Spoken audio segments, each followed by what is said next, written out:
Hi guys, I'm glad you're back. Let's get a move on this ring, shall we? Alright.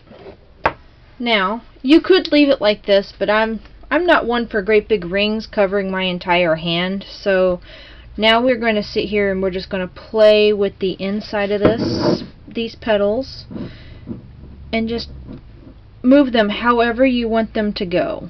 Okay, right now I'm just going to take it at the end and use my chain nose pliers, and I'm just going to pull it towards the inside of my ring.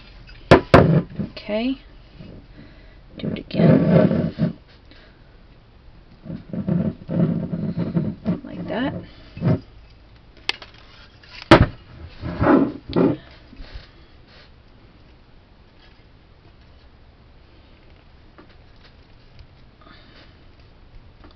Okay. A little more.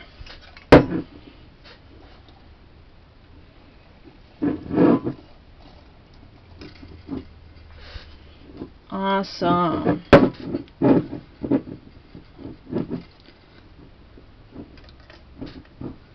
Now I'm going to go back through each one of these places where I had these stones, and I am going to wrap twice in between them.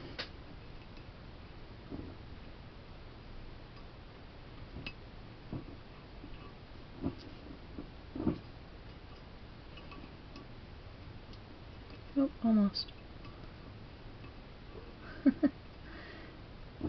Come on now.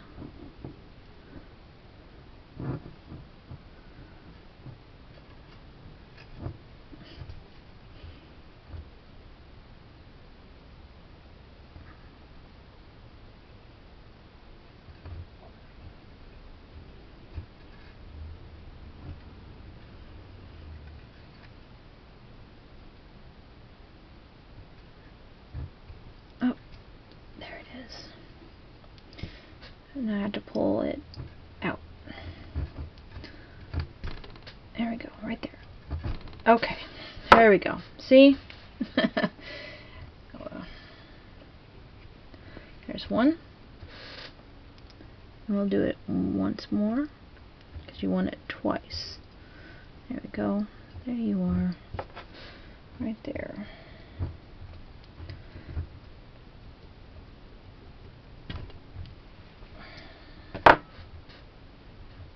Okay. Now we can push you guys back where you go. Now,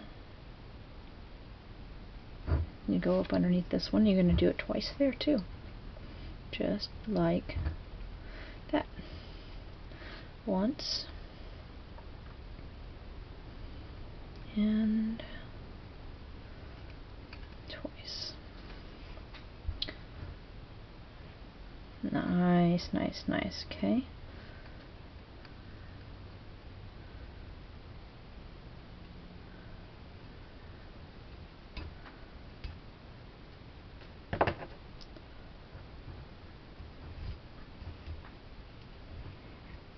Once.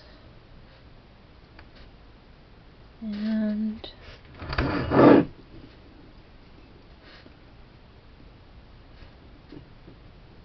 twice. Can you get it in there? Come on now. Push it all the way through. Just like that. Okay, stubborn. There we go.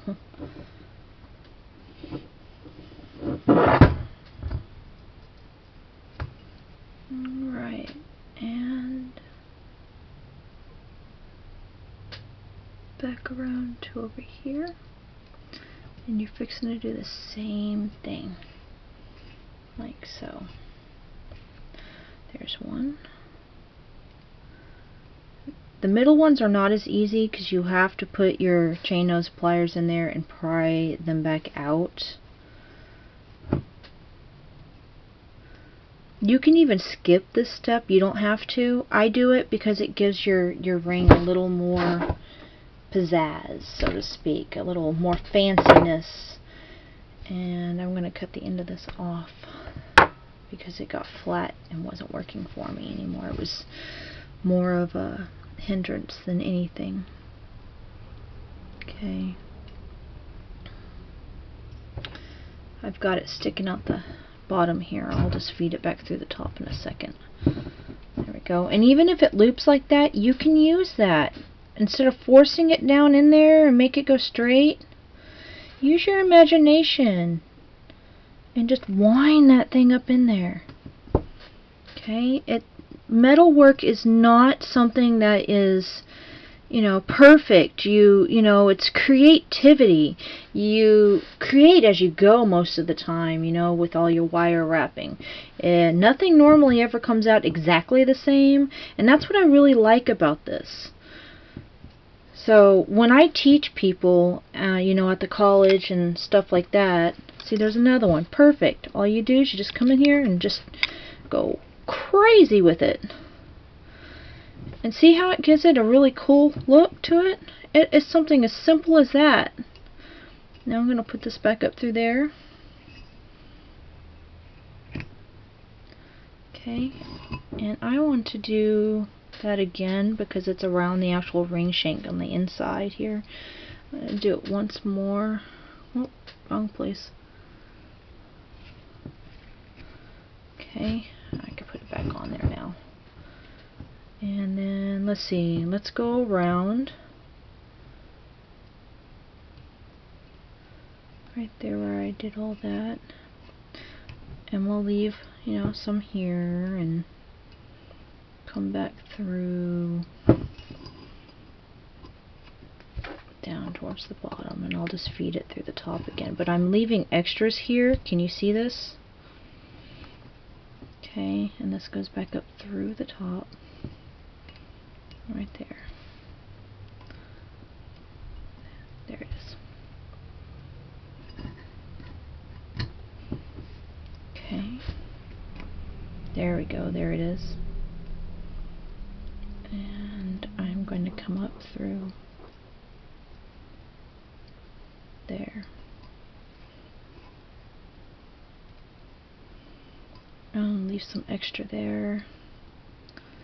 And I'm going to tie this off because I don't feel we need a whole bunch more, but I am coming back up and just feeding it through all over. I want to do one more through on this side, and then I'm going to tie it off around both sides of the shank,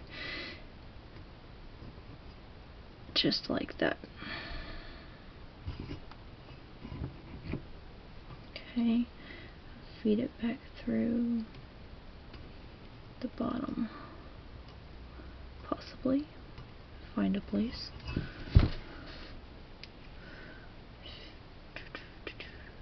Feed it back through right there. Perfect. Okay. And see, one thing I really like about this is all I have to do is come back over to this side, feed it back up through here. Just right there. Right there. And now I'm going to take this around that middle shank and wrap it as many times as I feel necessary until I like the look of the final wrapping. And I wouldn't go too much more than the other side that you already did with the thicker wire with the 16 gauge. This is just a finishing touch with your 26 gauge to give the final look of your ring. And I'll probably do it 4, maybe 5 times, depending.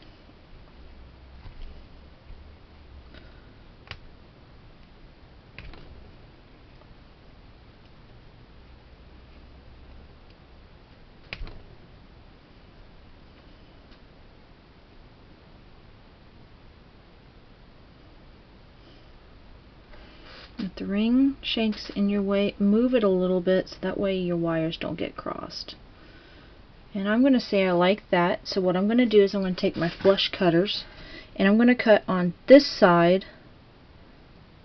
right at the base that you can get it there. Now you're going to take your chain nose, pull that up and wrap it around.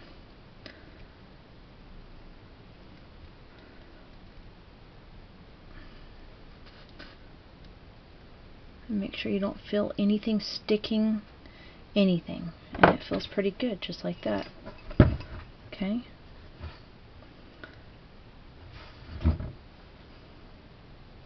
Make sure it still fits your size.